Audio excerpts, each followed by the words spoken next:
Okay, children. So in the previous class, we already completed the kingdom Monera. We have to study only the economic importance. Economic importance बोले तो वो हमारे किस किस तरीके से फायदा कर सकते हैं. Economic importance of kingdom Monera. आप बोलेंगे सर ये इतनी छोटी छोटी चीज़ें हैं, why should we study about them, इनके पढ़े बिना क्या हमारा काम नहीं चल रहा है क्या? Definitely we got some benefit, some are advantages. क्या एडवांटेजेस हैं? First, they are the largest decomposers. So you are not audible. I am not audible. Oh.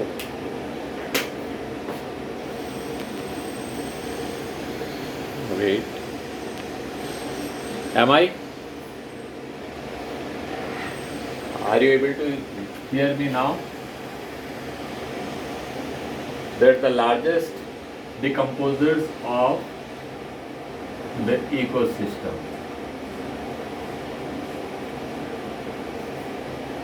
Second,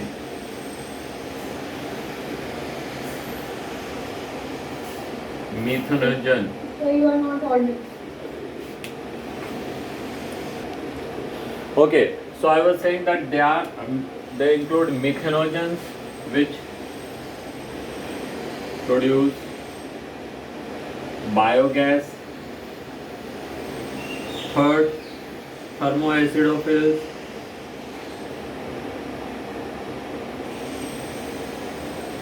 Produces H2SO4 naturally.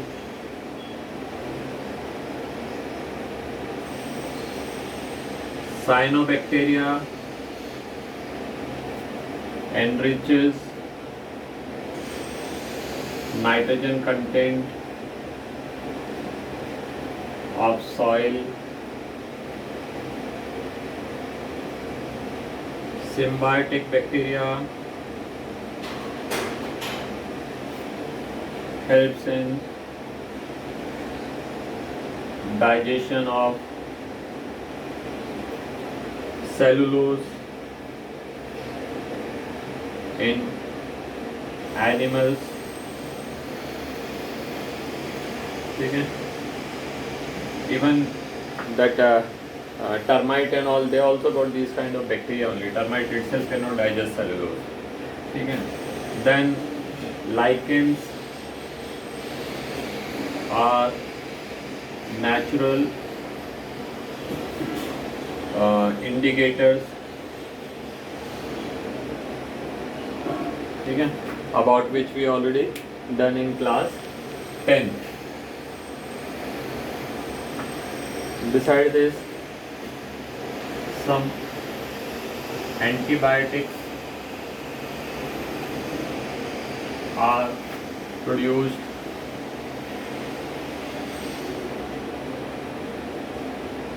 from bacteria. वो digestion के काम आने वाले lactobacillus helps in curd formation.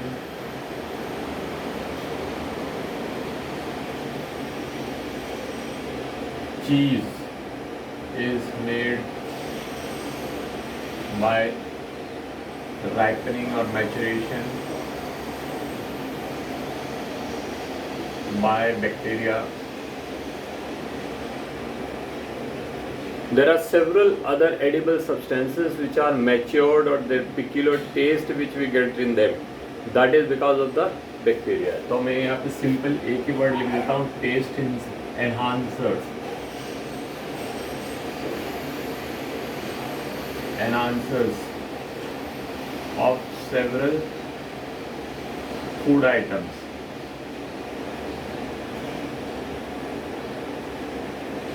ठीक है? So you are eating number of different type of food which are uh, uh, actually made tasty by use of these things. ठीक है, अब वो खमन वगैरह आप use, pardon. So these are some. Now let me make space to add a few more. This shall I rub it?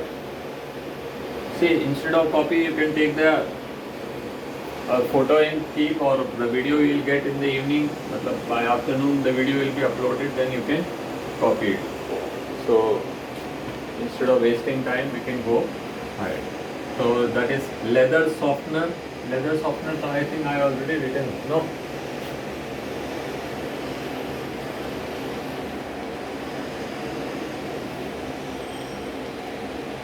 By bacteria, like it लिख दिया मैंने, community water, sewage water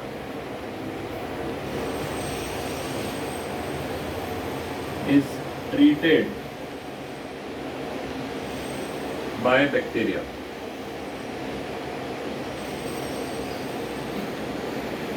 Several bacteria, especially E. coli, is widely used in scientific experimentation.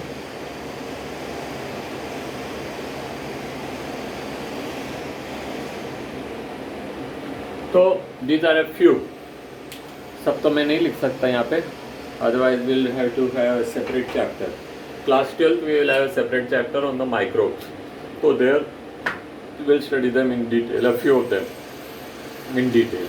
So economic importance we are done. Economic importance states that is what are the use of these things. Why are we studying? अपन ने पहले ही पढ़ा है कि भाई we have to study everything, practically all the organisms which are found in the world, whether they are directly beneficial to us or whether they are harmful. So these are the beneficial. These ways they are beneficial to us. If I write that how they are causing harm to us, we can point out some point like number of diseases, bacteria-borne diseases are there. So number of them are there. ठीक है, चाहे वो pneumonia, typhoid, tetanus, tuberculosis, what do you call, syphilis and gonorrhea, and there are many diseases which are caused by bacteria, and all these diseases are extremely harmful. They cannot be cured in a day, 2 or 5 days, unlike several viral diseases are there which get cured within a short span, अपने आप से ठीक हो जाती है. ठीक है, इनके साथ ऐसा नहीं है. देयर तो you will have to suffer. ठीक है, and the treatment goes long. And interestingly many of the medicines are also derive from them. मैंने लिखा था कहीं ना कहीं antibiotic. Many of antibiotics are also derive from bacteria. ठीक है. Now next you see there are some substances which you want to be decomposed and there are some substances which you want to keep long but वो unnecessarily वो खराब हो जाती है. Food poisoning is caused by that. ठीक है, आपका खाना गर्मियों के दिनों में बाहर रह गया. से for example your mummy goes to work, she cooks food at 8 o'clock and she keeps, and you are coming from home due to some reason और other, you did not get time to eat your food, and शाम को 4 बजे 5 बजे 6 बजे जब आप वापस लौट के आए हैं from coaching, then you are eating your food, the food is already spoiled. And now that spoiled food when you are eating it will lead to food poisoning. ठीक है, so food poisoning is again a very big problem. That is also caused by bacteria. One of the agent is bacteria. Fungi are also causing that. So that about fungi we will study later on. So there are many ways bacteria are useful to us. At the same time, there are many ways the bacteria are harmful for us. ठीक है, so we must know there are so many diseases which are caused by the bacteria, even in the plants, even in the animals, even in the poultry birds. ठीक है, तो we have to take care, we have to study about the bacteria thoroughly, है ना. Classification हमने यहाँ पे 2 type के classification किए. There are many more different type of classification. उनमें से one of the major way of classification is the Gram positive and Gram negative. Of course it is not in our course, तो I not teach that कि वो gram positive gram negative क्या होता है, because it will be unnecessarily increasing our time, है ना. तो that's all for bacteria, that is the kingdom Monera we are done. Today we shall start with the kingdom protista.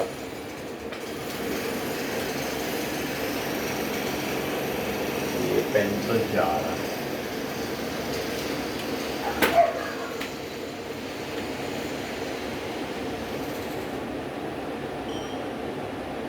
Kingdom Protista. What are included in Kingdom Protista? Unicellular, but eukaryotes. Now, if they are eukaryotes, what things can be seen? Unicellular eukaryotes will have what all things, that is the body is made up of one cell, but they will have all the membrane bounded organelle. ठीक है. The body of protist have a well defined nucleus,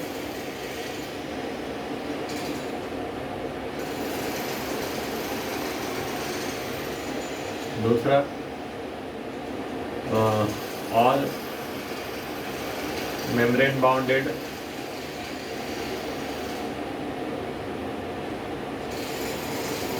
organelle can be present. All are present मैं नहीं कह सकता, because they may be present, plastid may be present or absent. ठीक है. तो can be present, they can be found. ठीक है. अब ये कहाँ पे रहेंगे? They are found in water, in the body of host,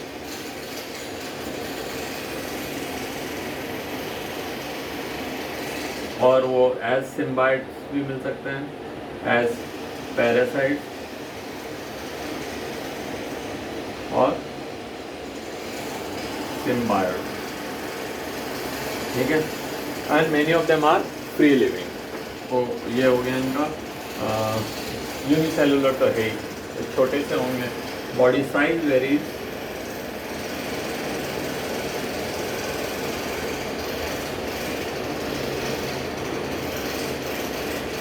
from 5 micron to 100 micron. ठीक है. So these ways they are different from the monorans. Monorans do not have a defined nucleus. They will not have membrane bounded organelle. ये point तो सही मिल सकता है उनमें भी. And this thing, the body size of the monerans जो हमने पढ़ा था वो 0.2 माइक्रोन से लेकर के and that was up to 10 micron. ठीक है. ये 5 से शुरू होकर 100 माइक्रोन तक हो सकता है. तो ये हो गए. नाउ हम पढ़ते हैं इनका classification.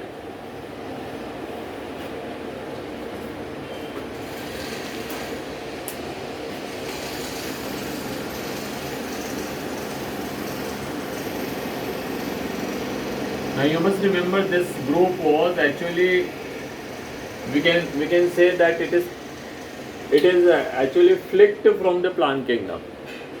It was enjoying its life in the plant kingdom. फिर हमको लगा यार ये क्या, plants are so big, huge, they may survive up to the age of 3000 years and all, and these are so minute organisms, how can you place them together. ठीक है. So हमने कहा कि यार अपने देखो रिश्ते तो अपने बराबरी वालों में होने चाहिए, रहना सहना तो अपने बराबरी वालों में होना चाहिए. तो बराबरी वाले ढूंढ के लाए and then we put them all together in one kingdom and that kingdom is known as kingdom Monera. So monorans are classified into two categories on the basis of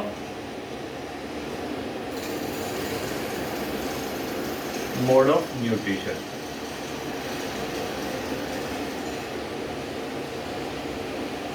free कर देता हूँ. पहला है फोटोसिंथेटिक,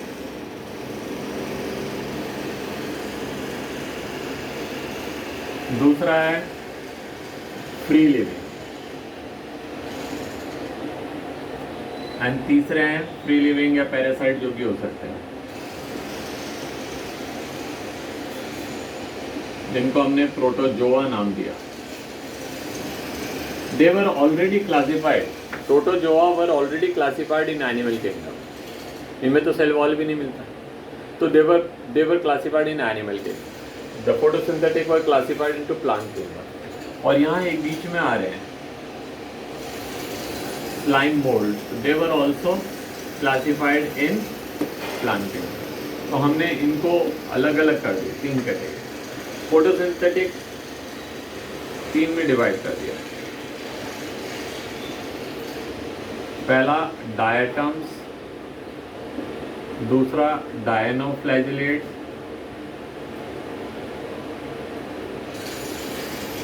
एंड तीसरा यूग्लिनालाई.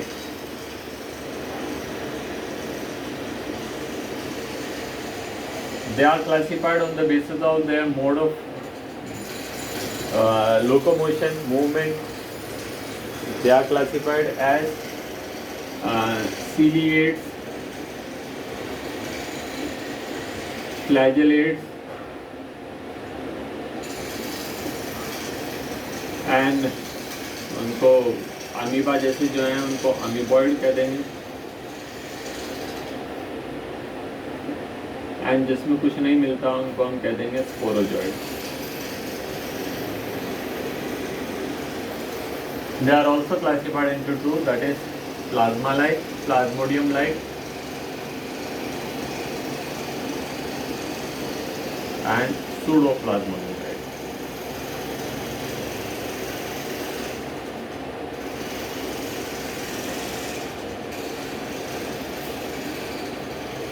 Okay, so this is their classification.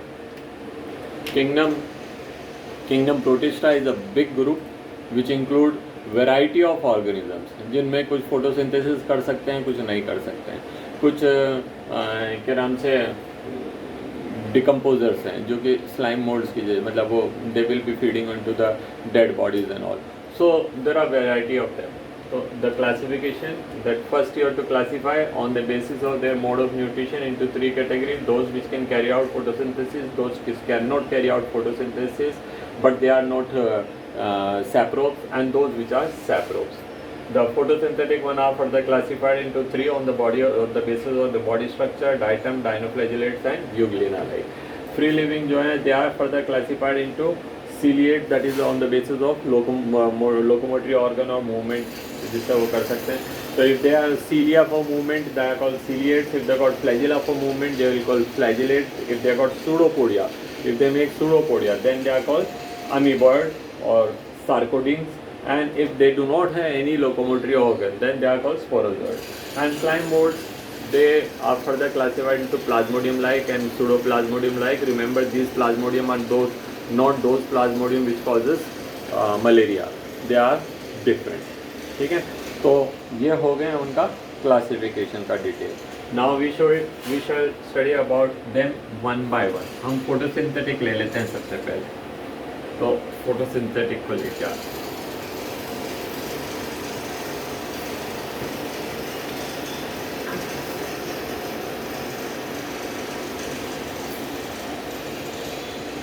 photosynthetic protists, that is all those unicellular which were earlier included into kingdom plant under algae. अब उनको algae से बाहर निकाल दिया, ठीक है. और algae के भी पहले हमने इनको क्लासीफाई कर रखा था थैलोफाइटा में. तो Thallophyta had 2 things, that is the algae and fungi. Fungi को हमने अलग गांव बता दिया. We are now calling fungi as kingdom fungi. And algae also, that is unicellular algae which were there, they are removed and they are put in over here. So we are studying about them. So if you got book, you can read this in the page, on the page number 20. A single cell eukaryote are placed under protista. There are boundaries of this kingdom not well defined. ठीक है, मतलब इसमें cell wall हो सकता है या नहीं हो सकता है. What may be photosynthetic protist to one biologist is a plant, to another it is क्राइसोफाइसी और डाइनोफ्लैजिलेट्स और यूग्लिना लाइक एंड ऑल, तो वो इस बात पे डिपेंड करेगा that is the body is made up of one cell. तो उनको प्लांट भी कहा जा सकता था बिकॉज प्लांट की डेफिनेशन में हमने पहले क्या कहा था, those which can carry out photosynthesis, but then later on we change the definition of plant, that is now we are added multicellular eukaryotic organism which can carry out photosynthesis. So for that way they are different. Multicellular हो गए तो plant में जाओ, unicellular है तो यहाँ आ जाओ, ठीक है।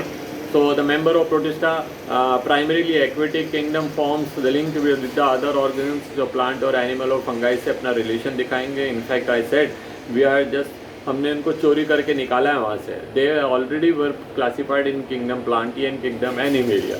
तो प्लांटी के अंदर उनको कर दिया था all those which has cell wall. तो these two, that is the photosynthetic and slime modes, were earlier included into plant kingdom and the protozoa were included in animal kingdom. पहले animal kingdom में the two kingdom classification was there, the protozoa was the lowest organism animals, तो हमने उनको वहाँ से हटा के यहाँ पे एक नया गांव नया kingdom बसा दिया इनके लिए, ठीक है।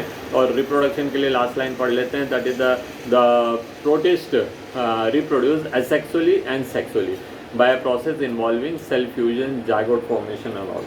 और we are not studying about their reproduction here in this chapter, we will be just simply studying about their, थोड़ा थोड़ा करके पढ़ेंगे। तो अगर आपकी बुक में क्राइसोफाइसी लिखा है, मैं क्राइसोफाइसी लिख देता हूँ, CRYSOPHYCEAE,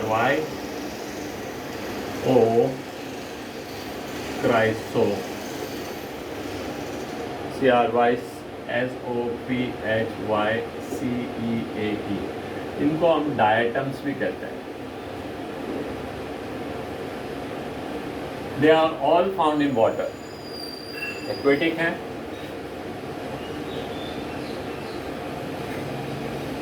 एक्वेटिक, फोटोसिंथेटिक तो होंगे ही, अभी तो हमने यहाँ पे डाला फोटोसिंथेसिस।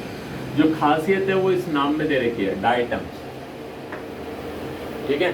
तो ये ग्रीन हो सकते हैं, येलोइश हो सकते हैं, and they may be found in the floating water और स्टेगनेंट वाटर और they may be in even in the running water, variety of them are there. But whatever, हम तो इसकी खास बात पढ़ते हैं, that is their cell wall is made up of two equal halves, ठीक है। टू इक्वल हाफ्स कैसे होते हैं? टू इक्वल हाफ्स मेरे पास यहाँ पे बच्चे दिख नहीं रही। You might have seen any sweet box, मिठाई का डब्बा, मिठाइयाँ तो आती रहती है, भारत में कौन सा घर ऐसा जहाँ मिठाई नहीं आती है ना। In your book it may be written as the soap dish box, हम तो सोप डिश हमारे इतना कोई बड़ा वो नहीं है, लेकिन जो मिठाई का डब्बा होता है वो कैसा होता है, that is one half and उसको अदर हाफ ऐसे कवर करता है, ठीक है। So they are also covering like this. ये छोटी उंगली को छोड़ दीजिए, ये रुकती नहीं है एक जगह, ऐसे, ठीक है।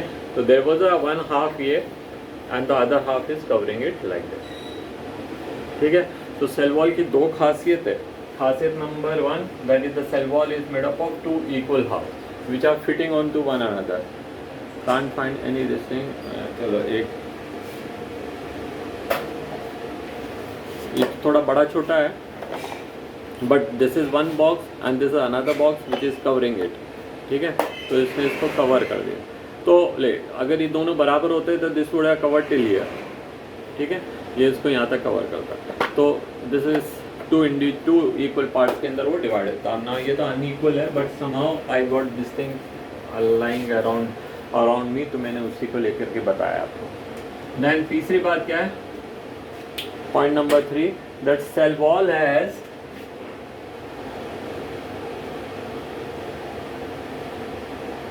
impregnation of silica, ठीक है। उसमें सिलिका का इम्प्रेग्नेशन हो जाता है, मतलब उसमें सिलिका घुस जाती है बीच बीच में। तो सिलिका क्या होती है? रेत होती है, ऐसा ही होगा ना। मैं सोच रहा हूँ something is wrong here. Silica क्या होती है? रेत के पार्टिकल होते हैं, डस्ट पार्टिकल्स। तो ये डस्ट पार्टिकल, रेत के पार्टिकल जो है उसकी सेल वॉल में घुस जाएंगे। तो इससे क्या होगा? इससे ये होगा कि व्हेन दीज एनिमल्स डाइज तो they does not decompose easily, है ना, their decomposition will be not there. तो if you read from the this thing book, में पढ़ देता हूँ इसको क्या लिखा। This group of diatom golden algae इनको कह रहे हैं, डेस्मेंट्स, and they are found in the fresh water as well as in the marine water. So any kind of water they are found, they are microscopic and float passively in the water current. ठीक है, passively मतलब they do not any organ for movement, flagella और सीलिया वगैरह नहीं है इनके पास। Passively water चल रहा है तो आप भी चलो, वाटर रुक गया तो आप भी रुक जाओ। ठीक है, most of them are photosynthetic, तो we are studying them in the photosynthetic. In diatoms the cell wall is made up of 2 overlapping shells, है ना, which fit oil as soap dish. तो ये सोप डिश लिखे हैं। और CBSE तो क्या है, जो इनको बैठाते थे किताब के लिए, they just go to the library और just go to the Google and they simply copy something and चेपोर्ड it here. So we can better use the same sweet box और दैट शर्ट वगैरह आती हैं अच्छे डब्बे में पैक हो करके, तो ऐसे किसी भी बॉक्स में ले सकते। The walls are embedded with silica, the silica क्या होगा, वो इनडेस्ट्रक्टेबल है, मर जाने के बाद वो सड़ती नहीं है। तो when this algae dies because of the heavy this thing, वो सिलिका होने के कारण हेवी होते हैं, वो नीचे चल जाते हैं and they settle on the sea bed, but they are not decomposed and year after year every day खूब सारे गिर रहे हैं। ईयर आफ्टर ईयर मोटी सी लेयर होती चल जाती है, मोटी मोटी फर्दर मोटी layer, and the upper layers exert a pressure on the lower layer and in due course of time it changes into rocks. Due course of time this change into rocks, तो ऐसे rock को वहाँ पे क्या कहा है, डाइटेमेशियस अर्थ। आप डाइटेमेशियस rocks भी कह सकते हैं, बिलियंस ऑफ ईयर्स में। ठीक है, यहाँ पे लिखा हुआ है देखिए, thus the datum left behind large amount of cell wall deposit in their habitat and accumulated over billions of years and referred as the diatomaceous earth। ठीक है, बीइंग ग्रिटी मतलब वो थोड़े सा रफ होते हैं। ठीक है, they are used in polishing, filtering oil of the oil and syrup. तो this girls, most of the girls are there in the bag.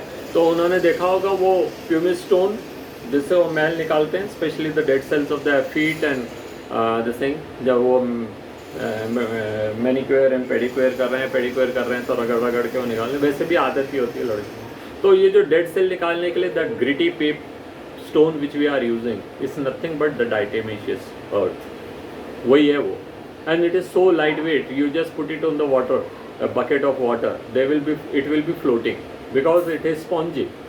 ठीक है, तो जो जब ये मर रहे थे तो क्या है, वो कैल्शियम सिलिका तो कम टुगेदर एंड जो सेलुलोज पार्ट है वो डिके हो जाता है and it change into rock which is porous. तो ये पोरस है, तो अब इससे आप ऑयल छान लो, आप इससे क्या नाम से सिरप्स, कोई भी सॉल्यूशन आपने बनाया उसको छान लो, तो फिल्ट्रेशन में काम आ गया, पॉलिशिंग में काम आ गया। ठीक है, now diatoms are the chief products of producers of the ocean. Now producers क्या है, producers that is those which become food. तो जब वेल्स वगैरह खाना खाती हैं, they take the mouth open and millions of item in one time they engulf and that is their food. ठीक है, तो भगवान राम जो है वहाँ गए थे श्रीलंका, है ना, तो उनको वहाँ क्रॉस करना था उसको, समुद्र को। ठीक है, तो पत्थर लेकर के आए और उन्होंने समुद्र में डाल दिए ना। वो कौन से पत्थर थे, वो ये थे डाइटेमेशियस रॉक्स। आप इनको डालो, वो तैरते हैं, तैर के चले जाओ उसके पार, उस पार वापस आ जाओ। ठीक है, सो दैट इज, अब नाउ एथिक्स है ना, व्हाट उनके बारे में क्या बोलना। ठीक है, तो चलिए अपना ये आज का ख़त्म हो गया। Dinoflagellates and others will study in tomorrow's class. Thank you.